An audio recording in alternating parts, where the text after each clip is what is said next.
Welcome to face mass திறக்காம யாரை பற்றி பார்க்க போகிறோம்னா அதிமுக ஒன்றிணைக்கணும்னு சொல்கிறதுக்காண்டி பார்த்தீங்கன்னா சசிகலா ஆலோசனை கூட்டத்துக்கு இன்றைக்கி அழைப்பு எடுத்திருக்காங்க. பட் எந்த அளவுக்கு கும்பல் வரும்னு தெரியல. ஆனால் டெல்டா பகுதியிலேருந்து பார்த்தீங்கன்னா வைத்தியலிங்கம் இவங்கெல்லாம் வர்றதுக்கான வாய்ப்பு இருக்குது.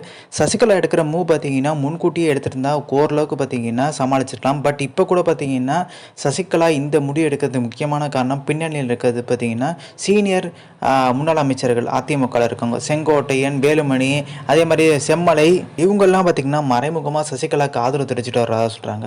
எடப்பாடி பழனிசாமி தலைமை பார்த்திங்கன்னா சரியில்லை, இரட்டை தலைமை இருக்கும்போது கூட பார்த்திங்கன்னா எங்களுக்கு மதிப்பு இருந்துச்சு, ஆனால் இன்றைக்கி நாங்கள் செல்லா காசாக இருக்கோன்ற மாதிரி பார்த்திங்கன்னா ஒரு உணர தொடங்கிட்டாங்க. வேலுமணியெல்லாம் பார்த்திங்கன்னா மிகப்பெரிய அதிருப்தியில் இருக்கிறது பார்த்திங்கன்னா நம்ம பேட்டியிலே பார்த்துருப்போம். ஸோ எடப்பாடி பழனிசாமி பேட்டி கொடுத்துட்டு இருப்பார், அவர் உருன்னே இருப்பார். நல்லா கவனித்து பார்த்தா தெரியும். இதுக்கு முன்னாடி பேட்டியெல்லாம் சிரிச்ச முகமாக இருப்பார்.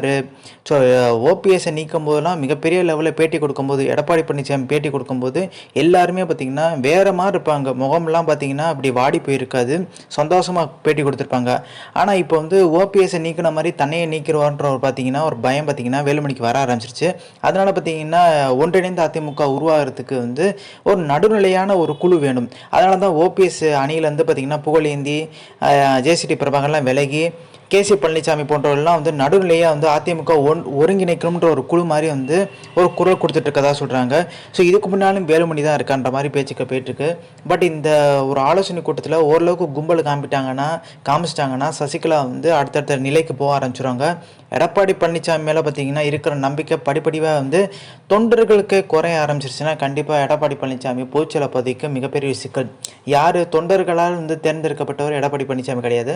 அந்த உறுப்பினர்கள் படிப்படியாக சசிகலா பக்கம் வர்றதுக்கான வாய்ப்புகள் சாத்தியங்கள் அதிகமாக இருக்குன்றாங்க. குறிப்பிட்ட ஒரு சில பேர் தான் வரமாட்டாங்க. சிவி சண்முகம், ஜெயக்குமார், கேபி முனிசாமி இவங்க தான் வரமாட்டாங்க.